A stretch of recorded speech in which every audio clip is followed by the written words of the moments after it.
Good morning. I call the State and Local Government Finance and Policy Committee meeting to order on February 29th, 2024.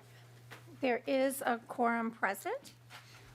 Our first item is approval of the minutes for February 20th. Representative Hewitt, may I have a motion? Madam Chair, so moved. Thank you. Is there any discussion to the minutes of February 20th?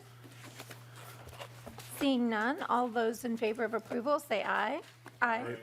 Any opposed? Hearing none, the minutes for February 20, 2024 are approved. We would like to move on then to House File 3646, Representative Pinto. I will move that House File 3646 be re-referred to the General Register. Representative Pinto, we have the bill before us. I understand you have an author's amendment. Would you like to get the bill in the order that you would like first? That'd be fine, Madam Chair. Perhaps I'll just maybe just briefly describe the bill, and that'll make the amendment make a little more sense as well, if that makes sense. Okay, thank you, Chair, and thanks, members. Members, the bill before you is a recodification of statutes relating to the Department of Children, Youth, and Families. We passed the enabling legislation for that agency last spring, and when we did, we directed the revisor's office to create, to draft a recodification of statutes. That's what's before you today. The bill is entirely technical, and the amendment then that is being brought up now continues that as the bill moves along, and I'm sure as the law moves along, the revisor's office, nonpartisan staff will continue to identify points because it's complicated moving statutes around, and so this is coming from the revisor's office, and I would ask members to adopt it to get the bill in the shape that the nonpartisan staff and revisor's office wish. Thank you, Chair. Thank you. Members, is there any discussion? Well, I'll move the A24 be before us. Is there any discussion to the A24? Seeing none, all those in favor of the adoption of the A24, please say aye. Aye. Any opposed? Hearing none, the motion prevails and the A24 is adopted. Now with the bill before us in the form that you would like, please proceed. Thank you, Chair. So, Madam Chair and members, again, the bill is simply moving sections around and is technical in nature. I'm hoping that there is revisor staff or someone who's able to describe the bill, and I believe that was going to be happening, but I'm not sure if there isn't. Okay. Oh, if you're able to. Yeah. If Madam Chair, if we could have advisor staff come up to just briefly describe some background further on the bill, just to make sure members, in case there's any questions. Thank you.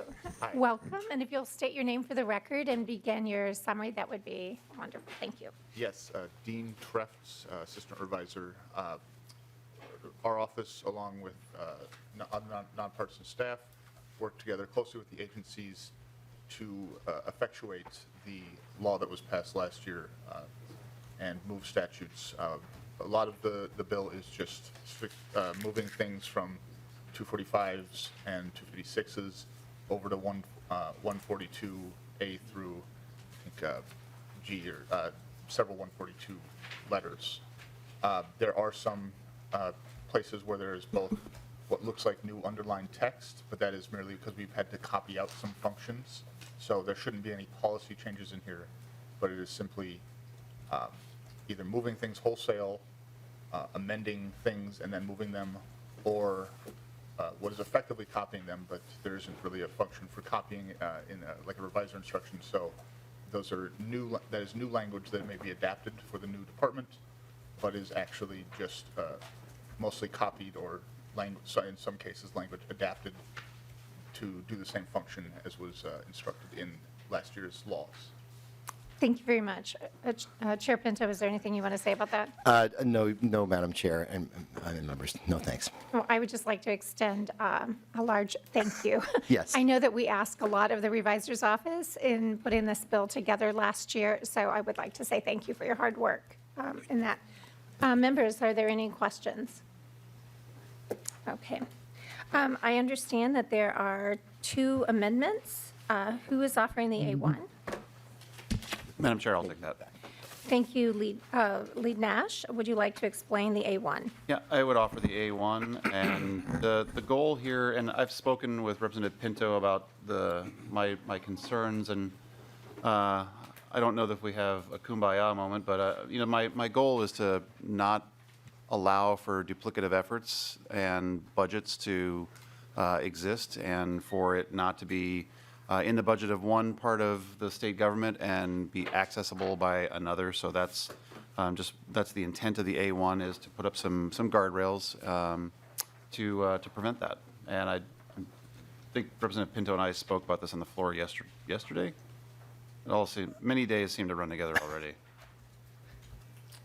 Any questions regarding the amendment? Chair Pinto? Thank you, Madam Chair. Thanks, Representative Nash. Representative Nash did mention this concern on the floor. I think I maybe thought it was going to be more brought up rhetorically as opposed to an amendment. That may be a misunderstanding on my part, so. I am looking for rhetoric. Yeah, and you're good at it. I guess the concern I have is the bill is intended, so there will be additional legislation, I'm sure, this session relating to certainly the programs within the ambit of the agency, and I would think the agency itself. On March 1st, there'll be a report. That's tomorrow, isn't it? So tomorrow there'll be a report regarding the implementation of the agency. This bill is intended to be simply moving statutes around, simply technical. And so I guess what and I'll admit my brain is catching up a little bit on the two amendments, but I would respectfully request, I think, that we address substantive issues like this at a different point and with a different bill, because this is simply implementing the just statutory. It's literally nonpartisan staff is saying, please pass this as fast as possible, so that as we're drafting legislation that actually relates to the substance of the agency, we've got a foundation to build upon. So I don't necessarily oppose the substance, but I guess I would respectfully ask that we would hold that for a substantive bill as opposed to this bill. Thank you, Chair. Thank you. And with that, members, I'm going to urge a no vote and just let this bill be the technical bill that it is. And any further discussion to the A2 by the members? All those in favor? Madam Chair, Yeah. Lead do we Nash. still subscribe to the tradition of letting the author of the amendment Please close go up? right ahead. Thank you. I would argue rhetorically that precluding one agency from having access to the till of another is a technical fix. So with that, apparently Madam Chair is in a hurry, so we can go to a vote. Thank you. All those in favor of the amendment, please say aye. Aye. All those opposed, please say no. No. The motion does not prevail, and the A2, or the A1 is not adopted. Next, we have the A2 amendment. Who's presenting the A2? That would be me. Thank you, Lead Nash. Please proceed. Yeah, and I'm sure that you're going to love this one since you love the last one so much. But, it is not uncommon to request the OLA to do a review of this. And given that it is something that I believe periodically should be done, I would hope that we could have a review from a largely technical group put into the, as it's been deemed, technical bill. So with that, I would request a roll call on this. A roll call has been requested. Chair Pinto, would you like to speak to the A2? Thank you, Madam Chair, and thank you, Representative Nash. So the same thought regarding this amendment to this bill, but I will note that I spoke quite a bit with the Legislative Auditor's Office last spring, and I do know that they've said that when there's a new agency being set up, there's great intent by the OLA to give it great scrutiny, which they should. And so, again, respectfully, I would ask that this not be added onto this bill, but let's continue to have the conversation, and as we have substantive bills, we can address that at that point. Right. Thank you. Lead Nash, anything further? I'll just let you keep going. Thank you. A roll call having been requested, please take the roll. Chair Cleavorn? No. Chair Cleavorn, no. Vice Chair Hewitt? No. Vice Chair Hewitt, no. Lead Nash? Aye. Lead Nash, aye. Representative Bonner? No. Representative Bonner, no. Representative Freiberg? No. Representative Freiberg, no. Representative Hansen? No. Representative Hansen, no. Representative Harder? Aye. Representative Harder, aye. Representative Joy? Aye. Representative Joy, aye. Representative Nadeau? Aye. Representative Nadeau, aye. Representative Newton? No. Representative Newton, no. The ayes are 4 and the nays are 6. With a 4-6 vote, the motion does not prevail, and the A2 is not adopted. With that, Chair Pinto, is there anyone that you wish to call for testimony on this bill? No one further, Madam Chair. Thank you. And is there anyone in the public who wishes to testify on this bill? Seeing none, we'll go to member discussion on the bill. Is there any further discussion? Representative Harder. Thank you, Chair Claiborne and Representative Pinto. This is a pretty big lift of moving just a number of departments within the agency to, a new agency. And my only comment is that I hope when all this transition, that with all the changes, that it will not affect counties who actually do the work and delay in payment and everything like that. And I hope this new agency will keep that under consideration, because a delay of payment to counties delays, the needs of the people of the county that need the services. That's my comment. So thank you. Thank you, Representative Harder. Is there any further discussion to the bill? Okay. Seeing none, we will move on.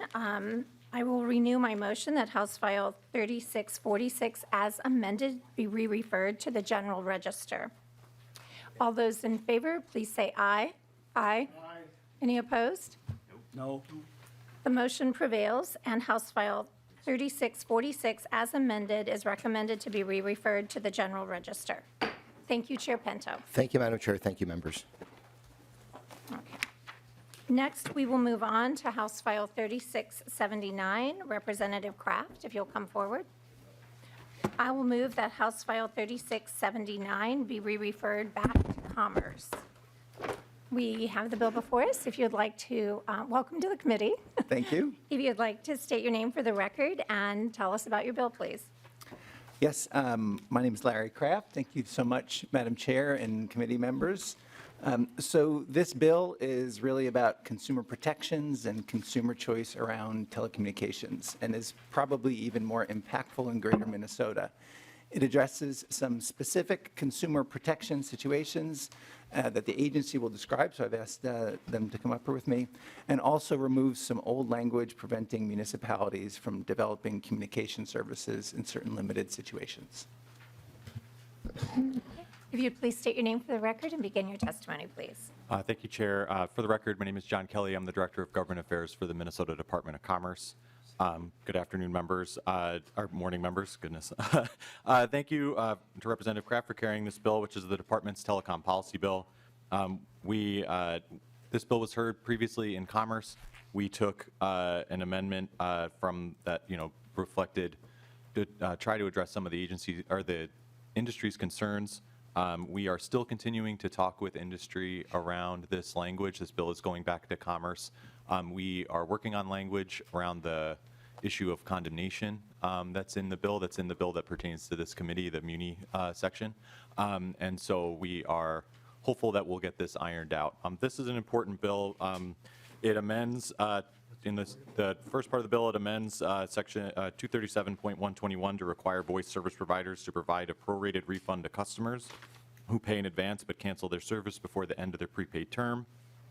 It creates a new provision in Minnesota Statutes 237 to include an automatic account credit to customers who inform their provider that they have a known healthcare issue and require consistent access to 911 emergency services. If their provider fails to appear at a repair appointment as scheduled without 24 hours notice. And finally, as Representative Kraft mentioned, it removes outdated language that limits local communities from developing infrastructure for broadband connectivity. This would allow municipalities to develop infrastructure for connectivity, either for partnering with private internet service providers or developing municipal broadband utilities. It would also allow local governments to invest in any type of voice service. I think it's a good bill. We're still working it out with the industry, but we think we will, and we'll stop there and if there's any questions from the committee. Thank you so much, Mr. Kelly. We do have two amendments to discuss. The A2, who's bringing the A2 forward? Okay, we'll move on to the A3. Anyone interested in the A3? Seeing no takers, okay. Then we have, members, is there any discussion excuse me, we did have a testifier for the bill. Mr. Lightfoot, if you, please come forward. No, that's right. It's all right. All right.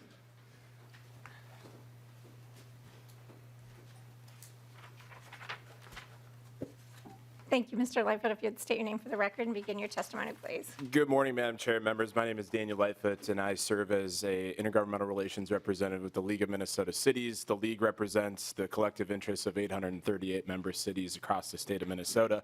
I want to appreciate Representative Kraft bringing this bill forward. The League has had long-standing policies that support the removal of barriers in existing statute that hinder the ability of Minnesota cities to own and operate broadband systems, including the elimination of Minnesota statutes 237.19, which requires a supermajority voter approval for the provision of municipal broadband. For years, this provision, in addition to the provision in Chapter 429, also addressed in the bill, have created an unnecessarily high bar in favor of telecom incumbents from public competition. And without this change, Minnesota remains just one of 16 states that have laws aimed at limiting competition in favor of private providers. You may hear and have heard from the private provider community that municipal broadband doesn't work, but what we have seen in cities that have deployed municipal broadband is the increase in competition with private providers, which has over time resulted in lowering of consumer prices and improving of service, which benefits our residents. While not all cities may be interested in establishing their own broadband service, the removal of these anti-competitive barriers will set the stage for consumers to benefit from market competition as local communities seek to attract broadband deployment or establish their own network to deliver affordable, high-quality internet that is ubiquitous across the entire community. Thank you, Madam Chair and members, and happy to stand for questions as well. Thank you. And I see that we have another member of the public that would like to testify. If you'd please come forward. Thank you. I apologize. I didn't have your name on the list to testify. If you'd state your name for the record and begin your testimony, please. Thank you, Madam Chair. Good morning, members. For the record, my name is Brent Christensen, and I'm the President and CEO of the Minnesota Telecom Alliance, or MTA. The MTA membership is a mix of cooperatives, family-owned, privately held, and publicly traded broadband providers throughout Minnesota. In 2023 alone, MTA members invested close to $360 million in broadband throughout the state. While MTA members have many different corporate structures, one thing we have in common is our commitment to serving Minnesota. Today, I'm joined at the Capitol by more than 50 MTA members from around the state to discuss common sense telecommunications policies with you and your colleagues. I'm here today to testify against House File 3679 in its current form. The Department of Commerce bill, while this bill has many problems, I'm here to testify on only the parts that are within the jurisdiction of this committee. Specifically, those provisions of the bill that would permit a municipality to condemn or take private property of a telephone company and cross-subsidization of a competitive utility. I'll use it as an example, my family's 121-year-old business in southern Minnesota. Under the language currently before you, Christensen Communications could be condemned by a simple 3-2 vote of the Medelia City Council, and that is not right. We do appreciate the department's recognition of this as an issue and are continuing to work with them on more appropriate language. In addition, this bill applies to one segment of the telecommunications industry, wireline telephone companies. The Department of Commerce does not regulate cable companies, cellular telephone companies, or any other providers of telecommunications service, just my members. And that explains why I'm the only one from the industry up here testifying. For that reason alone, this bill is unfair and discriminates against my members because it cannot be applied equally to all forms of the service. I've been told by the Department of Commerce that landline telephone companies are infrastructure subject to the same condemnation statutes as roads, new sewers, and bridges. MTA members should not be compared to inanimate objects. Our members employ people. We invest hundreds of millions of dollars in Minnesota annually. We pay taxes. And by definition in statute, we are a utility. The other issue with this bill is a lack of protection from cross-subsidization. Madam Chair, members, telecommunications is the only competitive utility. There's no competition in electric, gas, or water. We are it. Competition is a way of life for us, and we accept that. That said, we need to be able to compete in a competitively neutral environment. And this bill, as written, will allow cities to have an unfair advantage when competing against the private sector. The Minnesota Department of Commerce says their mission is to protect all Minnesotans in their everyday financial transactions by investigating, evaluating services, and advocating that they be fair, accessible, and affordable. This bill in its current form goes against the department's own mission statement. Members, we're asking to be treated fairly and equally, the same as other industry segments and potential competitors. We would support any of the amendments that didn't get offered here today as a way to fix that problem. And we continue to work with the author and the department on language that complies with the department's own mission statement. Thank you, Madam Chair, and with that, I'm happy to stand for questions. Thank you, and I really appreciate your testimony, and thank you for being here today. Representative Kraft, do you have any comments? What I would say is I also appreciate the comments that were made. These are issues that are being worked. I think some of the cross-subsidization stuff has been addressed. We can continue to talk. The condemnation issues are something that are being worked, and I think we'll come to a agreeable place. And this bill is being referred to? Being referred to Commerce, yeah. Okay, so there's still time for you to work with? Yep. Okay. I forgot to ask if there was anyone else from the public who wanted to testify? Okay, seeing none, we'll move to member discussion. Representative Joy? Thank you, Madam Chair. One question I have is, being from greater Minnesota or rural Minnesota, and a mayor, when, Arvig or whoever came through our town, we had a franchise fee we just charged and let the professionals do the wiring and everything like that and handle that, because us as city people aren't the best at that construction. How many cities actually get into this? In Minnesota, how many cities do we see getting into this municipal held and competing, and how many just do what we did as a franchise fee? It's kind of surprising because I haven't heard of this in the 6 years as being a mayor, and I'm just kind of surprised this is coming forward. Madam Chair, Representative Joy, thank you for the question. Currently, by my last count, I believe we have 18 active and successful municipal broadband networks. There are a few different models. There's more of a cooperative model where a city and surrounding cities or a county may enter into a joint powers agreement to run the network or provide a dark fiber network. There are also models where a city will engage in a public-private partnership with a provider like an RVIG where the city will own the infrastructure for the provision of broadband, but will contract with a provider for the provision of the service. And so I think what's important here is that part of the reason that there are so few is that the barriers continue to exist. The supermajority vote is a very high barrier and is a remnant of legislation that's been on the books that, in our opinion, is an overly high barrier to overcome for a local unit of government who, in many cases, doesn't necessarily care who provides the service, they just need it. And in a lot of areas in greater Minnesota, we've seen this model work well where providers may not be able to make the business case to serve an area that may be sparsely populated. And so the community figures out how to provide it on its own. Thank you, Mr. Lightfoot. Representative Joy? Thank you. We'll move to Representative Kosnick. Thank you, and Mr. Lightfoot, you might be the person to ask this, or maybe Mr. Christensen. You'd referenced there's 18 cities that have successfully done this. Are there any cities that have had problems, financial problems with this? Their taxpayers are having to subsidize this enterprise, and maybe to the author, as cities venture into maybe more of the public sector, free market, are there other services outside of telecom that the author thinks cities might want to get into? Grocery stores, providing food at a lower cost to other people. I'm not sure why this is a venture that we want our governments continuing to expand into other than regular established government services. So are there any cities that have failed and had to taxpayers had to subsidize these programs? And are there other industries that maybe cities could help their constituents get into? Let's take these one at a time. Mr. Lightfoot, would you like to answer the first question about cities that have been successful or less successful? Yes, Madam Chair, Representative Koznick, thank you for the question.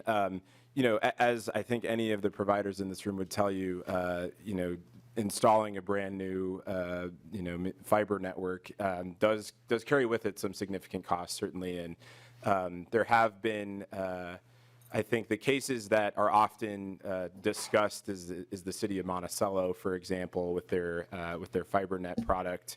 And I think while the city ran into challenges from the get-go.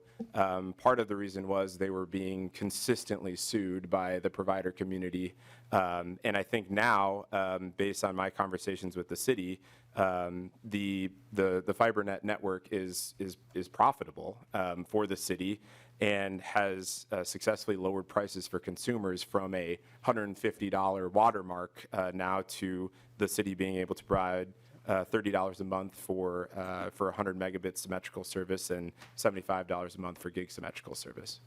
Thank you. And then Representative Kraft, other services, are you planning on adding those to this bill? Thank you, Madam Chair. I want to add one other comment to that. Cities don't have to do this, right? And the reason why I frame this as even more applicable in greater Minnesota is that you hear of places where the connectivity isn't sufficient there. And so allowing cities the control to be able to say, hey, this is really important to our constituents, and having another tool in their toolbox, I think is one of the reasons I was attracted to this bill. In terms of other services, I will tell you, as an ice cream aficionado, I would love my city to get involved in serving ice cream. But no, in all seriousness, this is a targeted bill, and I don't envision other things. And I don't have any intentions to open up to other kinds of services. Right. Representative Koznick? Thank you, Madam Chair. Well, I appreciate the answers and the discussion. I'd be curious, I don't believe that there's any reporting requirements back to the legislature that might be helpful to see if this is actually successful, or if it endangers the taxpayers in these local municipalities that actually, when these big capital investments raises the taxes on the taxpayers, or in fact fail and it is not profitable. Maybe that's something that we should include into the bill, some reporting back to the legislature on the actual economics of this and competing in the free market. I'm curious if there was there's probably a tax levy in the city of Monticello to actually pay for this, that increased taxes on the front, and if that's included in your analysis. But overall, I'm not really joking around with the expansion of government in more areas of people's lives.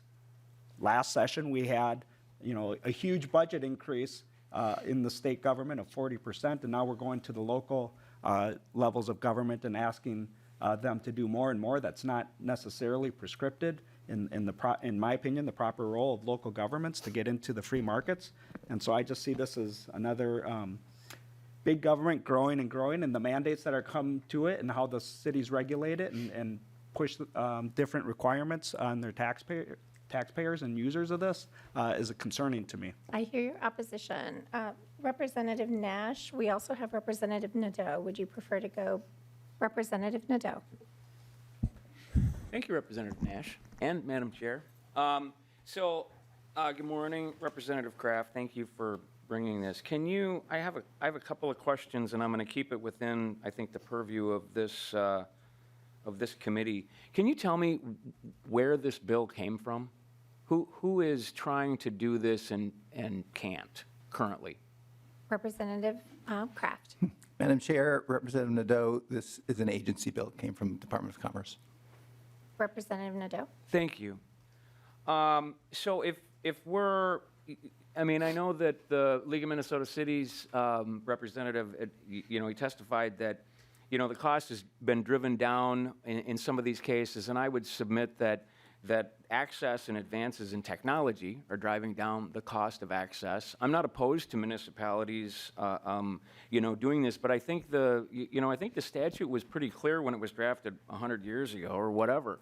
The high acceptance rate by the citizens of a community who are responsible to build the plant, to build the infrastructure, to implement something like this is risky.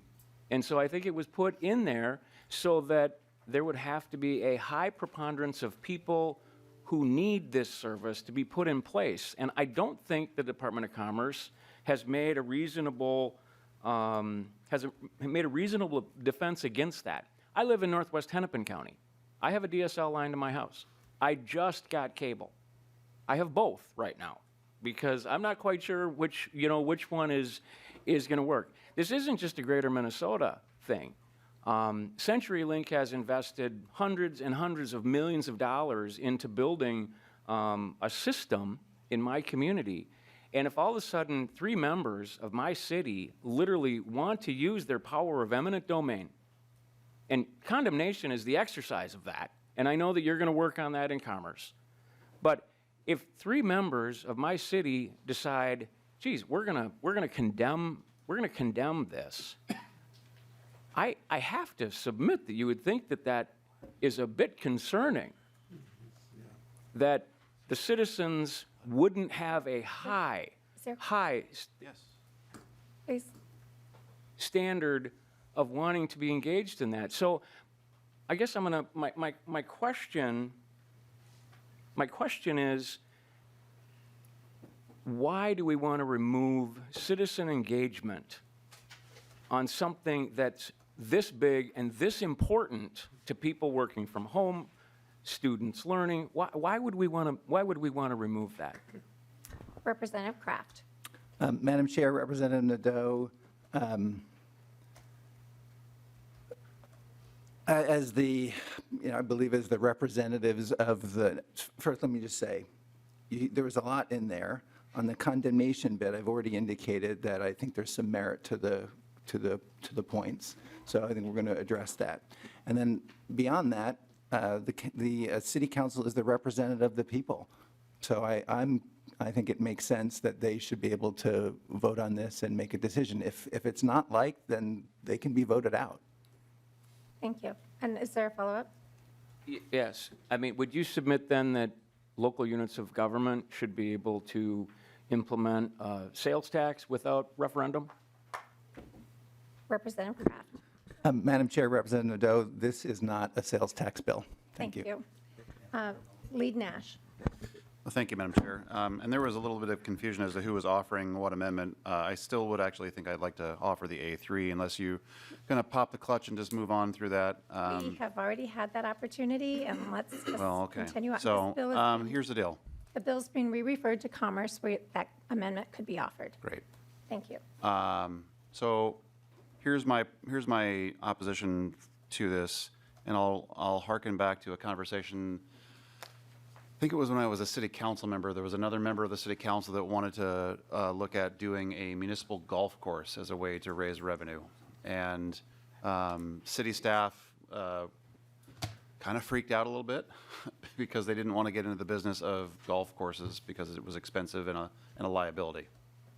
I think similar corollary to that is that the cities that might want to do this have to get over the bar of the 65% threshold. And what I always said in city government was you have to be able to count to 3, right? You have to be able to count to 3 votes. That's all you need. And when you look at the potential condemnation of, I think the testifier said that his business was 106 years old? 121, that's more than 106. 121 years old, that they have been providing this service to the community, that they have been taking the risk of making sure things work. When things break, they're on the hook for that. When employees have to be hired, they're on the hook for that. I think that the hurdle should be high, because to shackle a city to this level of potential exposure, and Representative Kraft, you can't deny that there is significant exposure when you get into something like this. Businesses make business decisions couching the exposure, and they mitigate that by figuring out how to make it work. Cities have one and only one, and yes, I'm getting to a question, Madam Chair. There is a lead up to every question. Please. Cities have to figure out how they're going to pay for this, and there is only one way, and that's the taxpayer. So I think that there's a lot of problems with this. I will also use the example of Carver County, my own county, decided to pay for a fiber ring to be put in, and it was super controversial. And the company that put it into the ground that was a partner then effectively walked away from it for a number of years, which was a disaster. So I think that the bar should be high. And as Representative Nadeau so aptly put it, condemnation through use of eminent domain is a 3-2 vote, effectively. And you're going to be putting a city on the hook for all the exposure. And I'd like Representative Kraft to tell me how he plans to, through his bill, ameliorate the level of exposure to cities if something goes egregiously wrong. Okay, you did say that this is just permissive language. Cities could decide whether they want to do it themselves or not. Is that correct? I did, yes. Okay, would you like to answer the question? Representative Kraft. Madam Chair, Representative Nash, I think it's a bill. Cities can choose what they want to do, and I think we still need to work on the condemnation language, which was wrapped into your point. So that's Thank my you. response. Seeing no. Madam Chair, I am not done.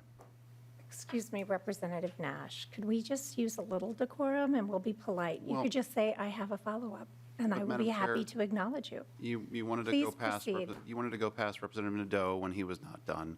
Representative Nash, if you so- have a question, we have people here. Please go forward. My last statement was to ask for a roll call before I was blocked from asking. So I'm going to I ask for have a never roll call. blocked you. Thank you. Roll call has been requested. We don't yet have a motion before us, or we do have a motion before us. Representative Kraft, do you have any closing comments to your bill? No, I think this is a good bill for all the reasons we've said. I ask for your support to send us back to Commerce. All right, and members, I just want to make sure everyone is clear. Representative Representative Kraft has offered to continue to work on this bill, and the motion before us is to re-refer the bill to Commerce.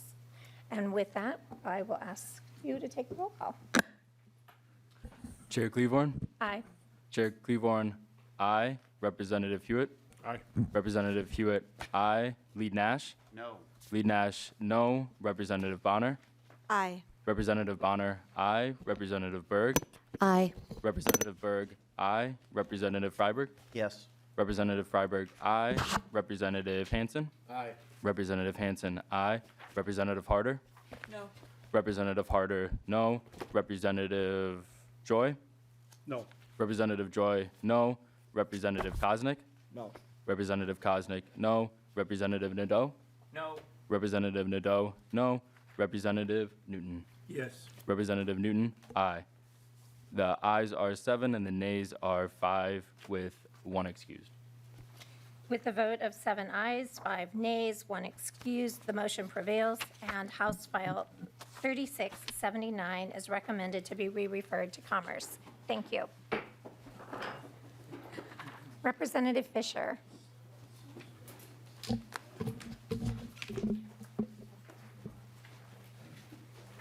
Welcome to the committee.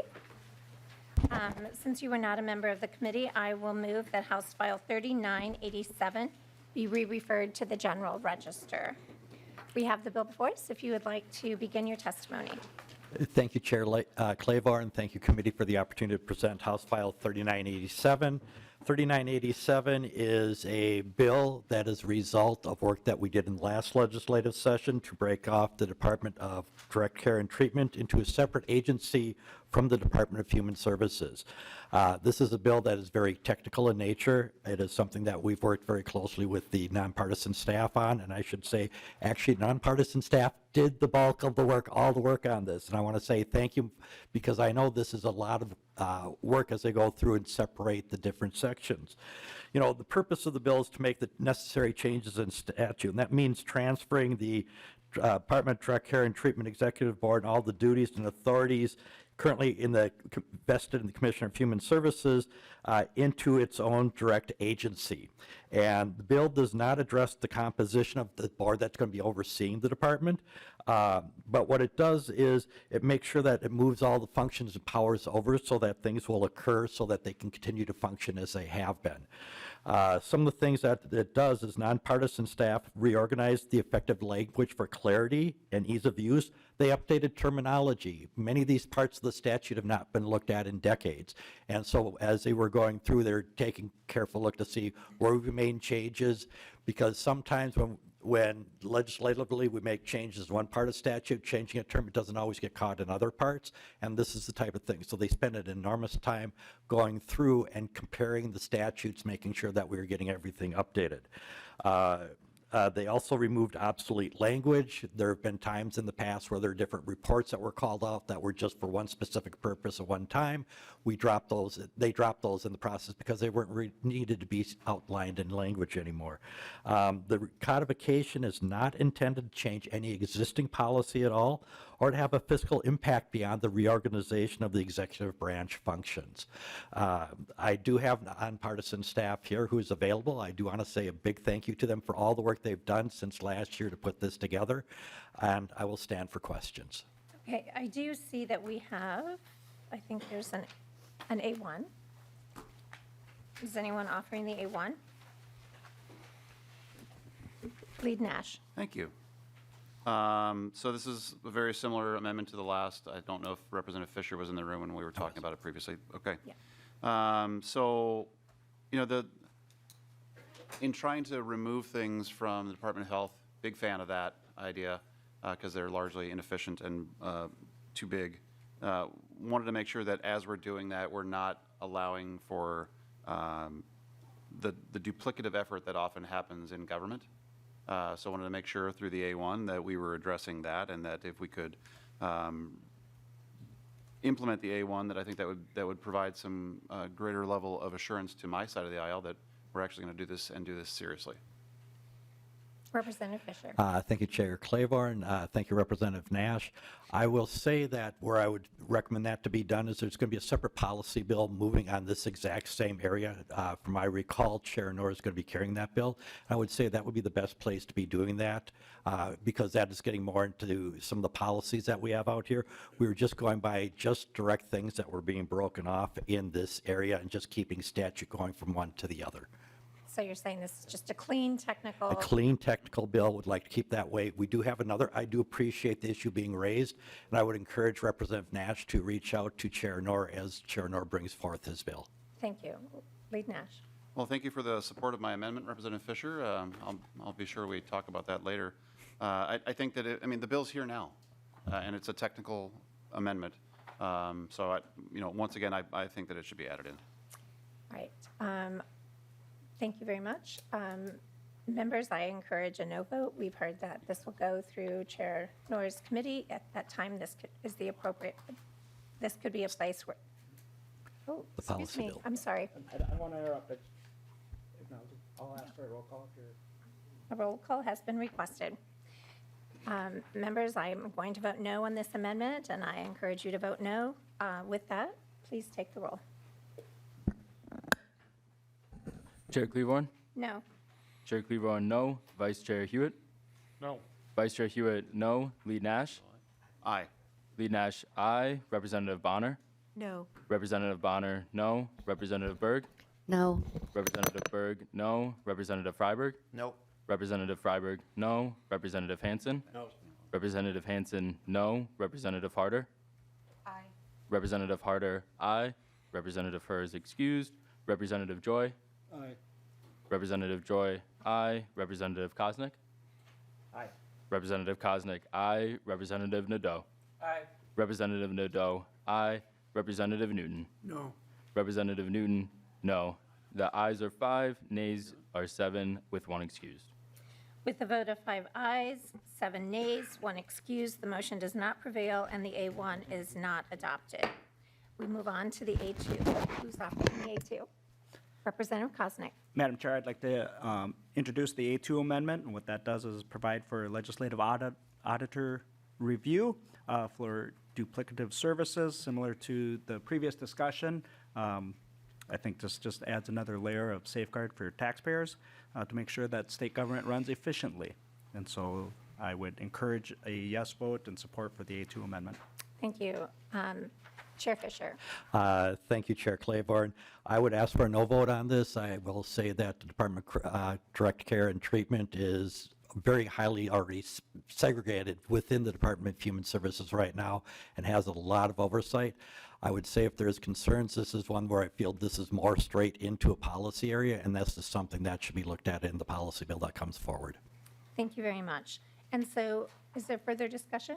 No, seeing I'm sorry, Chair. Yes. I just have a question, and maybe it's for the author of the amendment more. Representative Hewitt. Thank you, Madam Chair, and I guess I'm confused that we have to pass amendments to do this, and just help me with this, because I'm doing something similar to this. Don't the auditor already have that authority to go and look at duplicated services? And, I mean, the auditor, based on what we give them, should be able to do this without having an amendment in some bill buried somewhere. I'm just curious. Maybe I'm just too simple about this, but help me out. First, Representative Koznick. thank you, Madam Chair. Vice Chair Hewitt, thank you for the question. Line 1.12, 1.13, the legislative auditor is requested, and so they aren't already directed, so we as the legislature do have the ability to request this. It's a good governance bill to make sure that we aren't continuing to grow government by 40% and expand and expand and expand. And so if you think this is a good policy to do it, it just makes sure that your taxpayers aren't doing it twice and paying for it twice. Lead Nash. Yeah, thank you, Madam Chair. And to pick up where Representative Koznick left off, very often OLA, unfortunately, picks up after something has gone egregiously wrong. I think that having something on the leading edge built into it is a sound policy.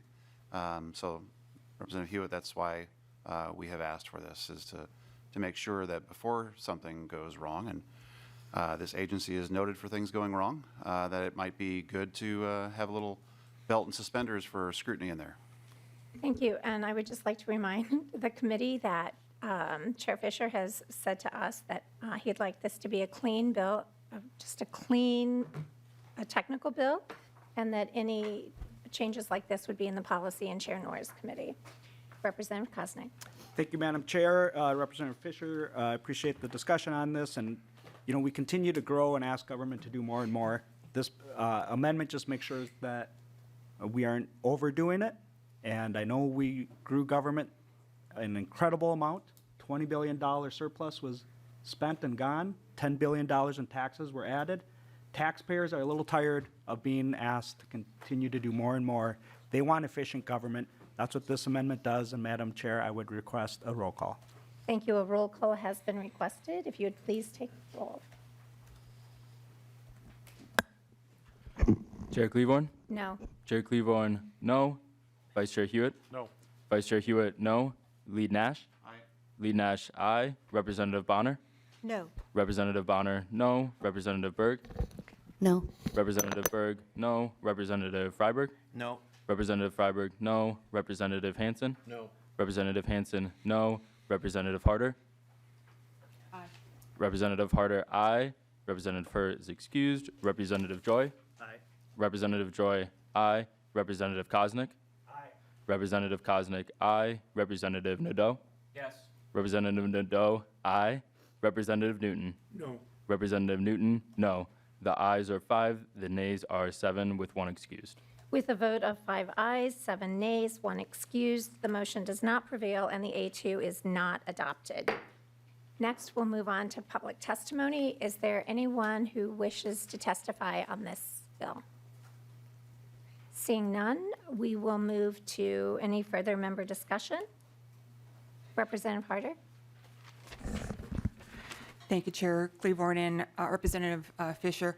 I just have a comment, and hopefully the agencies are listening, because the agencies are quite large, and what they do affect the counties and the work that they do on behalf of the citizens of Minnesota. And I just hope that with all these changes that we don't create more silos, and I hope that they do become more efficient in working with the counties. Thank you. Thank you very much for your comment. Seeing no further discussion, Chair Fischer, is there anything you'd like to say about the bill before we vote? No, Madam Chair, I just thank you for the opportunity and look forward to getting this moved onto the floor. Thank you very much. And with that, I will renew my motion that House File 3987 as amended, it was not amended, is re-referred to the General Register. And with that, all in favor, please say aye. Aye. Any opposed? No. The motion prevails, and House File 3987 is re-referred to the General Register. I would like to take a moment, please, to introduce our page. Michael, we haven't had an opportunity to officially welcome you to the committee, so welcome. We appreciate your services to state and local government, so thank you for being with us. Michael Thomas is our page. And with that, we don't have any further business before us. Our next meeting will be Tuesday, March 5th. And with that, members, we are adjourned.